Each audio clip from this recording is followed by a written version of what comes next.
This video is on flash duration, understanding flash duration.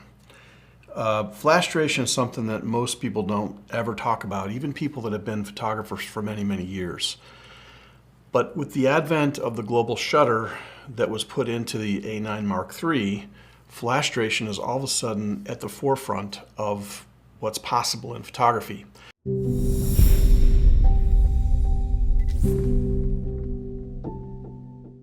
To put it more accurately, there are some crazy, impossible things that are no longer impossible anymore that can be done. But in order to do that, we got to have a discussion about flash duration, what it is and how it works. I'm going to use as an example first a Godox unit. I am a Godox hater. I don't like anything that I can't get fixed, so I'm not a real fan of Godox. They're slow lights. They don't produce short flash duration at full power or close to full power. I think an AD600 Pro is in the range of 250th of a second flash duration at full power. So for using those strobes in an arena in the past, it just wouldn't have been possible. You could get all kinds of motion blur from the flash itself. But let's talk about what flash duration actually is. So when the energy is released into the flash tube, there is a controlled and a very violent explosion that takes place. That explosion emits light at exactly 5,500 Kelvin if you have a decent unit. It'll be a little bit less or a little bit more than that if you don't. So if it's made in China, it's probably going to be a little less or a little more. If it's made in Europe, you probably got a good shot. So flash duration looks kind of like this. When you trip the shutter, you'll have an immediate pop and then this long tail that takes place. And it looks like that. So basically what happens is the pop comes here, and that's where all the energy is released. And then the light, just like an incandescent bulb, when you turn it off, you can actually see it kind of shut down. And that's what's happening with flash units when they fire. Now, what happened a long time ago is Speedotron, who basically have all the flash units in all the NBA arenas and most of the NFL arenas in the whole country and Canada too. They figured out a long time ago that they could use multiple flash tubes, 4 to be exact. So they use a 105 head with either 2 cables or 4 cables, and that goes into a 2400 watt second pack. And if it's configured properly and you plug into the right outlets, the outlets are isolating capacitors into different banks. I know I'm getting a little heady here, but what you get is you can get a full power pop and get 1/1100th of a second duration. Now that's pretty dang good for putting out 2400 watt seconds. However, if you only use one flash tube or a single tube head and put all that power into it, you're going to get something like 1/25th of a second or 200th of a second, or even worse, maybe even 60th. I think the worst offender that I ever looked up on specifications was a Norman 2000P pack. And if you put 2000 watt seconds of Norman power into that head, I want to say it was 90th of a second duration. Now what that means is that the flash looks more like this. When I got serious about creating my YouTube studio, I knew I needed a solution for LED lighting. Westcott's L60Bs are fantastic and are the perfect blend of power, control, and price point. So the curve is not like steep at all. It just goes and goes and goes. Now, the problem is if you pop here and you're set at 500th of a second, the issue is that 500th of a second, the shutter's closing right there. And if you're shooting at 1000th of a second, the shutter is going to close right there. So in order to get the full 2000 watt seconds or 2400 watt seconds, you have to go all the way to here, which would be like 60th or 90th of a second right there. So you can see the problem. And this is why Speedotron chose to use multiple flash tubes, 4 to be exact. So in order to get really big, powerful light, you have to use a workaround to get short duration from a big power light. So, except if you use Elechrome monoblocks from days gone by. And so what Elechrome did is they made their deal where the pop goes, and then right here An Elechrome looks like this, which is pretty cool. And the way they accomplish this is the full power pop, say 500 watt seconds or whatever, comes right here. But then they added a circuit with a smaller capacitor that sent a negative charge into the flash tube at the opportune time. And so what you get is extremely short flash duration, but you're basically cutting the entire tail off of the duration. And that is pretty awesome. And that's why so many of us that work for Sports Illustrated, when we traveled and lit stuff ourselves, we'd use Elechrome because we could get really short flash duration, and we also got enough power to light up the court. Now, here comes the new problem. Ambient light. In the past 10 years, we've seen even high schools now go and change out their old fluorescent bulbs, or even worse, tungsten light fixtures that were yellow. They've now gone to LED, either the LEDs that look like fluorescent lights with the strips, or they've gone to actual like TV lights with LEDs. And so the bigger schools, especially, or the more wealthy ones, went first. But now pretty much the mean, I think, is that most college arenas anyway are now LED lit instead of being incandescent bulb lit.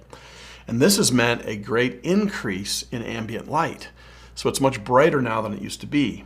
And so what we had to do, those of us that were strobing when this change was taking place, is we had to actually double the amount of light that we were putting in. So for instance, I used to shoot a lot at the University of Tennessee, Chattanooga, where I had 4 Elechrome 500 watt second units, which look like this. They're this size. And so I had 4 of these down there with sport reflectors, and I could very easily shoot games, and I would overcome ambient light. And then one day I drove down there at the beginning of a new season, unprepared, and realized that they had put in LEDs. And so now the ambient light was increased by like 3-fold. So these now were creating motion blur because the ambient light was sneaking into the exposure at the limit of flash sync that I had at the time, which was 200th of a second back with Sony, and it was a problem. And so what I did is I went back home and I got 4 more of these because I have a whole garage full. That's another story for another day. And I went back down there and brought 4 more units, 4 more reflectors, 4 more clamps, and I added that system so it became 8 heads total. And once I did that, I was able to easily overcome the bright LED lighting. And so that was a great answer. With the advent of the A9III, if you're still with me, all this stuff is out the window. When you can use any sync speed you want to, there is no such thing as sync speed. It's just all speeds are synchronized with flash. And so what you can do now is you could take and go back. I could go back down to Chattanooga and take out those 4 heads and go back to just 4 heads from 8. And I could very easily just use a shutter speed of, say, 1,000th of a second or 2,000th of a second, and I would be able to utilize the light that's already there with just 4 heads and overcome ambient very easily. And so on one hand, you look at the A9 Mark III and you think, man, that thing is expensive, $6,000. That's a lot of money. Well, if you're an NHL photographer and you have 16 heads to shoot one game, and they're all 2,400 watt speedos with 105 quad tube heads and all those reflectors and grip, you are talking about a $50,000 plus investment in lighting just to get the light down to overcome the ambient from the new LEDs. The advent of this A9 III is going to allow people that shoot in arenas all the time with very high ambient light to use much smaller strobes than they ever have before, and get away with murder. So I'm going to give you some specifications here. So this is an RX 600 compact unit. These are called compact or style units rather. These are great. These have a flash duration at full power of 1/2200th of a second. So they're very, very quick, which means they turn on and off all that gets done at 2300th of a second flash duration. So it's going to be looking like, you know, like that. Really, really quick. Now, this light that I have here is very interesting. These are extremely rare, and they're rare because most of them blew up in the 80s and the 90s. This is an Elenchrum 500R. The R stands for rapid. So even if Elenchrum didn't think they were making stuff go fast as it was, they actually made a 250R, a 500R, and a 1000R. Now, these units are famous for having huge repair costs because when they blow up, it's not an insignificant thing. And the parts to repair them and the labor was very, very high. I found this on eBay, I think about a year ago, maybe a year and a half ago. I couldn't believe it. It's like there's no dents in it. It's in perfect condition, and it's a legit 500R. Now, what's so unique about this light is this unit, the flash duration at full power with 500 watt seconds is 5,000th of a second. That is unbelievable. So for my other lights, like my normal lights that I use, the FJ400, in order to get an FJ400 to get to that level, you'd have to turn it down to 8th or maybe 16th power. But this is full power, 5,000th of a second duration. So your little thing is going to look like this instead of the bad alternative. So look at that. You can't see it.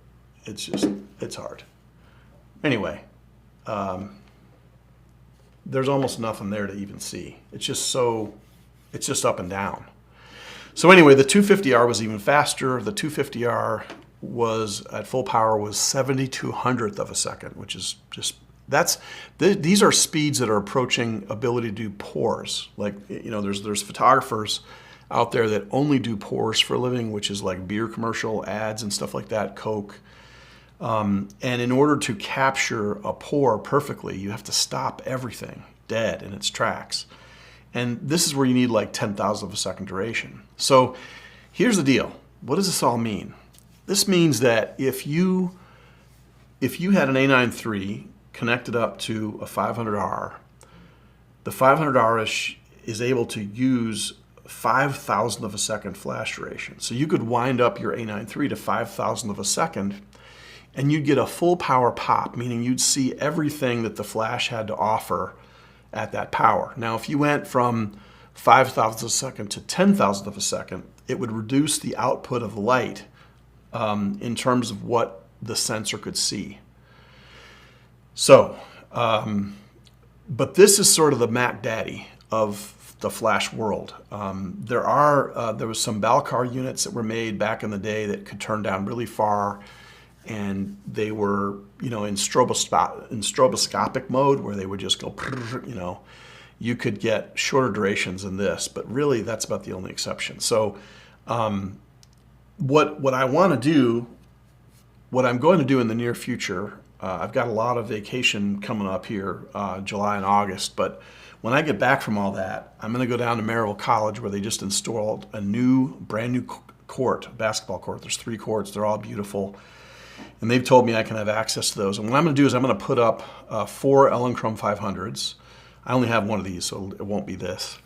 And then I'm going to put up 4 FJ400 battery-powered lights that I have. And we're going to do some testing. And it's going to be very interesting to see with the A9III what's possible, because I know for sure even the old 500 units are 1700th of a second duration. So the normal Elenchrum 500 compact was 1700th of a second. Now that's really quick. So maybe I should probably bring 600 watt second units down there with get 2200th of a second. So I'll probably do that. But anyway, I'm going to put up these lights and shoot some things and give you some example photography so you can actually see what the heck I'm talking about. But flash duration, in summation, is also the only way you can really see if a lens is sharp. If you have really, really short duration, it erases the possibility of you messing up the picture with your motion, with your own movement. And so, you know, at 3,000th of a second, you can literally kind of sweep like this and shoot a picture as you went by something, and it's going to be pretty sharp with a strobe. So bottom line is the A9III has opened up an entire new world to us.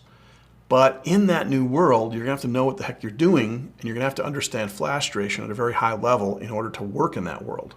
So expect more on this from me in the future, because there's nobody doing content like this on the internet, which surprises me, but I'm warped and demented and old and have a lot of experience with this, and so I guess it falls to me to talk about it. So I hope you've enjoyed this. If you're still with me, man, gold star, because like who would do that on a Saturday afternoon? But thanks so much for watching on PMR.